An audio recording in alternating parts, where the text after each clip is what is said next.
Boha.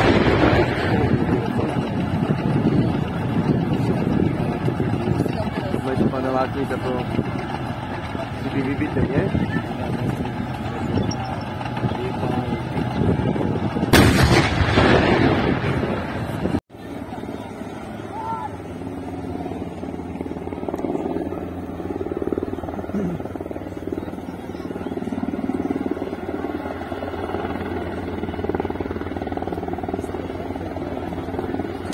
Po vašej ľavici vidíme prilietať vrtuľník OS-10 Black Hawk, ktorý pilotuje vrtuľník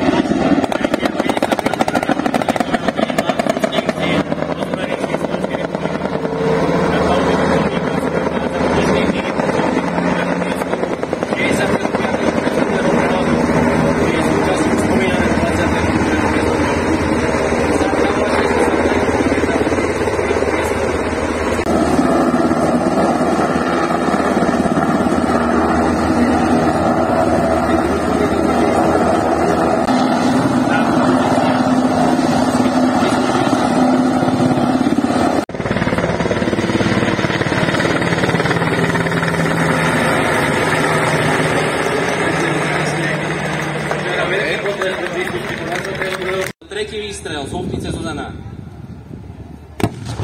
Vážení diváci, bolo zasiahnuté a zničené vozidlo BVP-2 nepriateľských síl. Môžete vidieť, že práca predsunutého pozorovateľa je veľmi dôležitá k vedeniu presnej palby. Delostrelectvo je stále rozhodujúcim prvkom v pozemných bitkách súčasných svetových bojísk.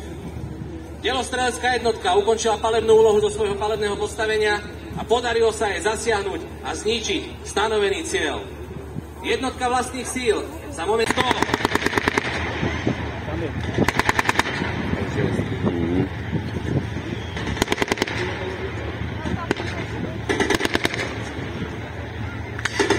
Vážení diváci, jednotka bola napadnutá z 9. hodiny ťažkou palbou z nepriateľských pozícií.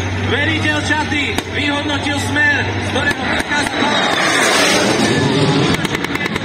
zároveň ste mohli vidieť priamo Alfa 2-4 a strelnú sánku T-72. Z bezpečnostných dôvodov sa v tejto ukážke nevyužíva zvyčná munícia.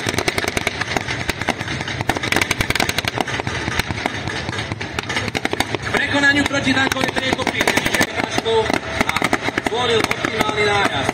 Mocný tank sa kolmo, prípadne pod minimálnym uhlom, priblížil k mocnej prekážke. Po zastavení vozu sa vyhodnotí terén a začne sa s rozvíjaním vozidla. Môžeme vidieť, že za malý moment bude položená samotná mostovka ponad protitankovú priekopu.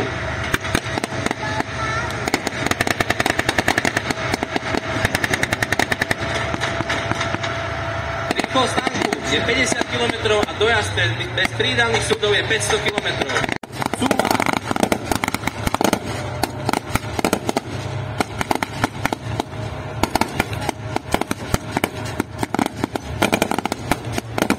Po pomere odíde späť do bezpečia a nájde si výhodné postavenie mimo dotyk s nepriateľom. Útočiace jednotky sa postupne dostávajú k dvom líniám zákopu.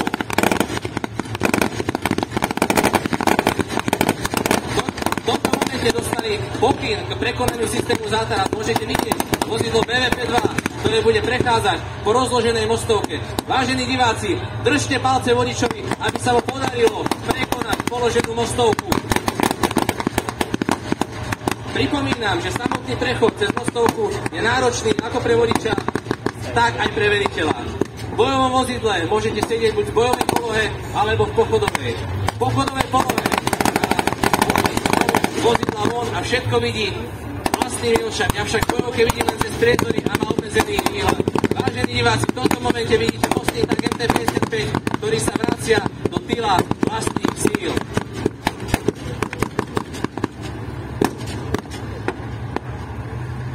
Vážení diváci, môžete tiež vidieť prostriedky palebnej podpory, ktoré sa presúvajú späť do palebného postavenia aj ako prostriedok na vedenie psychologických operácií.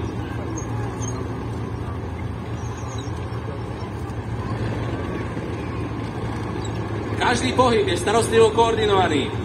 To je kľúčový princíp modernej taktickej spolupráce. Žiaden jednotlivec nie je v boji sám.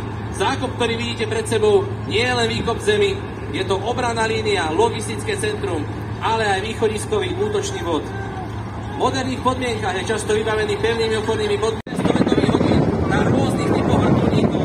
V jeho leteckom zápisníku nájdete rôzne typy, ako bojový vrtuľník Mi-24, Mi-17 a v neposlednom rade vrtuľník UH-60 Air Black Hawk, na ktorom lieta ako kapitán displej operácií voči nepriateľským jednotkám. Ďalej je využívaný na prepravu vojenského personálu a materiálu. Používajú sa tiež na zdravotnícku evakuáciu, dýchacie prístroje. Vážení diváci, v tomto momente môžete vidieť ozbrojených vrtuľníkov UH-60 Air síl ozbrojených síl Slovenskej republiky.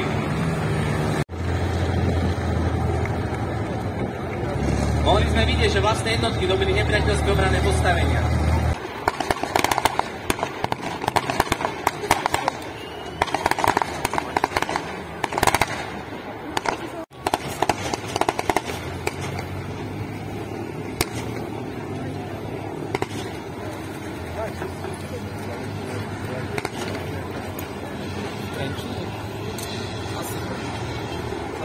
Mám neskutočne napíčuť, nič som nie.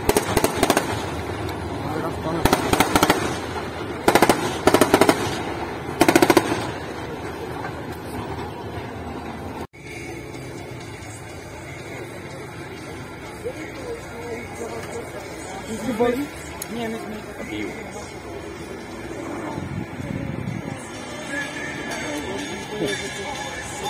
Stanovisku, kde sa všetko deje.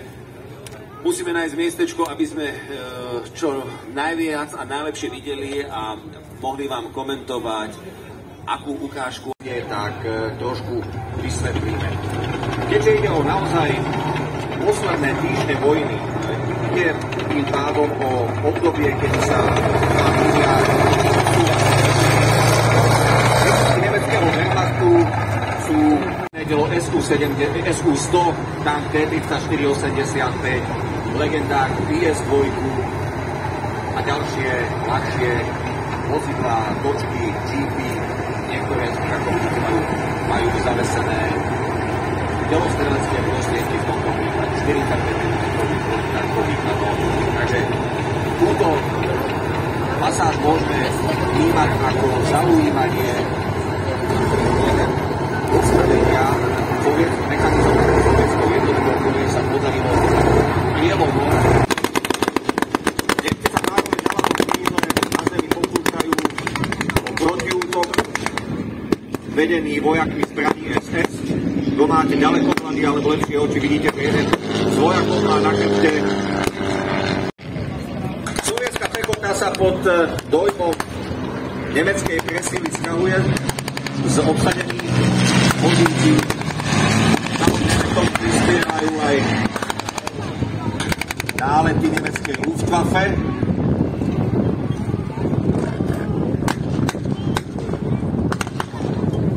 Sovietský veliteľ má evidentne za ľubom nejakú fintu, pretože my vieme, Nemci nevedia, že za tými stromami sú ukryté ešte ďalšie kusy sovietskej obrnenej techniky.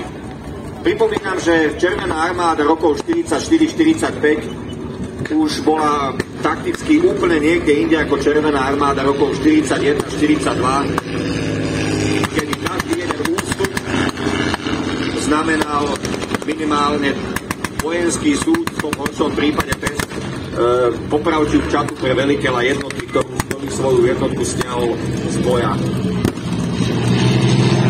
Eliminovaním toho ideologického, veľmi silného ideologického rámca zo sovietskeho frontového velenia sa zamedzilo obrovským stratám z tých prvých rokoch vojny na východnom fronte a preto v záverečnej fáze vojny sovietské jednotky sa vôbec nezdráhali opustiť boisko, pokiaľ tá situácia sovietské vzdušné posily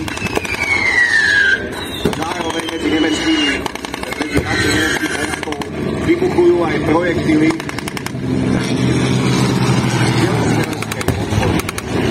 Sovieti si obzvlášť potrpeli na masívne delostrelecké prierady s využitím všetkých možných kalibrov od 82 mm dinometov až po ťažké húfnice kalibru 203 mm.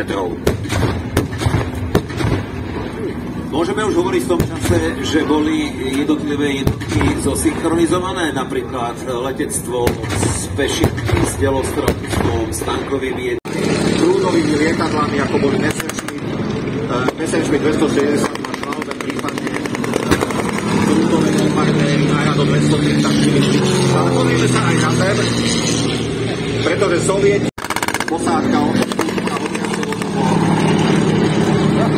a Nemci prikážajú veľmi dôležitý palebný prostriedok predovšetkým na boj proti obrneným prostriedkom protivníka. Podotýkam, že zásah obrneného vozidla, či už išlo o tank alebo neznamená stratu posádky. Ono vo väčšine prípadov je to už aj štatisticky dneska podložené.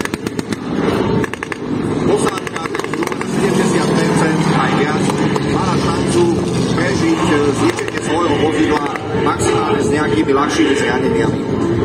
V prípade dobrého zásobovania, čo máme dokumentované hlavne na sovietskej strane na východnom fronte, si tieto posádky niekoľko dní počkali na nové vozidle a opäť sa zapojili do boju.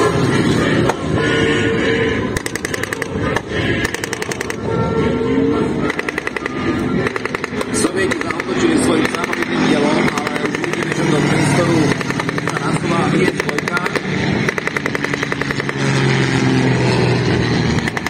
a spoza stromov Štuk 3 vysúva čelom voči T-34 a IS-2 a svojím dlhohlavňovým 75 mm kanónom s naozaj veľmi vysokou účtovou rýchlosťou má celkom slušný predpoklad znepríjemný Sovietom tento svoj manévr.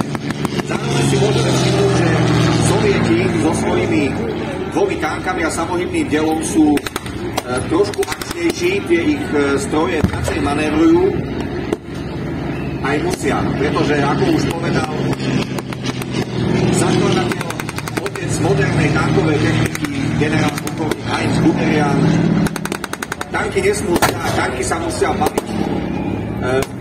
Ako každé pravidlo, aj toto pravidlo má výnimku a práve samohybné diela a stíhače tankov so svojou nízkou siluetou mali vysokú pravdepodobnosť ostať dobro maskované a zakopanie utajené, nespozorované. Veľmi často sa dokonca stávalo, že pokiaľ posádka zakopala a zamaskovala svoje samohybné dielo, takže ten kanón bol takmer na úrovni terénu, ešte pre istotu polievali okolie hlavne tohoto kanónu, ústia tohoto kanónu, aby ani len zvierený prach neprezradil pozíciu tohoto tela, takže v takom prípade mal protivník naozaj veľmi sťaženú situáciu. V tomto momente ale Sovieti opatrne meter za metrom sa približujú nemeckej línii. Naokolo sa nám objavujú ďalšie lietadlá.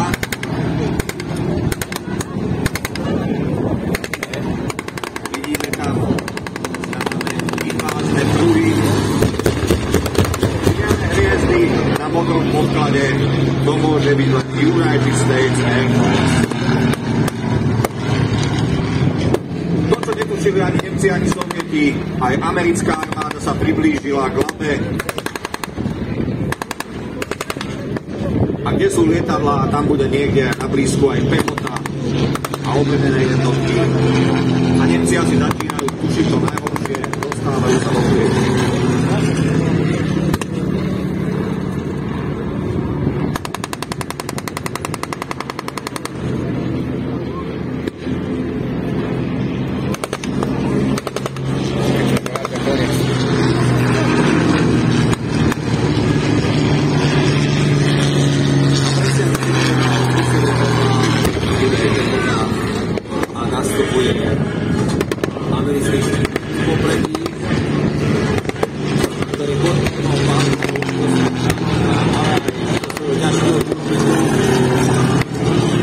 sa na nemecký Wehrmacht zozadu. Presne tak vidíme nástup americkej techniky. Pri slovečnom rýchlom tempe 3. armády generálom Petrna, ktorý má ako spomínaný Heinrich a ten istý názor. Známe je jeho heslo Lead me, follow me, or get off my way. Veďte ma, nasledujte ma, alebo vás prevalcujem. Americký útok vedie stredný tank M4 a 4 Sherman, doprevádzaný obvinenými vozmi M8 Greyhound. Hlavná výzbroj Shermana je samozrejme tvorená 70 mm kanónom, ale ďalšie vozidlá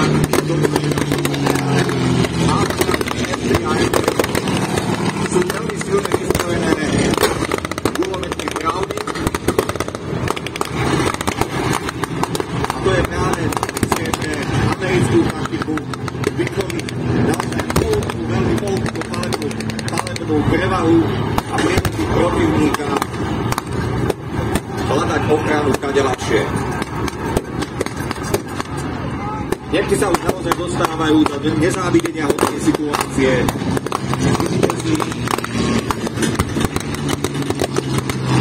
Američanom sa nezdali ako nejaký zásadný odpor. V týchto posledných dňoch vojny sa Nemci snažili skôr Američanom stávať a klásť úžasové. Takže sledujme, ako sa situácia vyvinie. To je samozrejme tušíme, ale teraz si naozaj vychutnáču a priblížiť, aké tvrdé, kruté až brutálne to bolo v posledných dňoch vojny.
Američanom tie aerokoptery veľmi nepasovali do ich taktiky, veľmi uplatnení na východnom fronte. No tak toto bola riadna šupa. Na pozadí tohoto spektakulárneho efektu, ktorý si zaslúži potles, veľký potles, sa väčšina nemeckých vojakov odpútala od útočiacich sovietských jednotiek. Pri svojom postupe cez Ukrajinu a Bielorusko videli svedectvá strašných, ale naozaj strašných zverstiev. Samozrejme Ludvíka.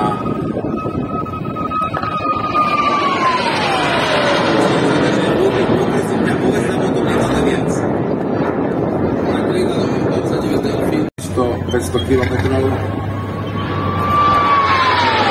By som povedal polovica letectva do nejakých 80 kilometrov.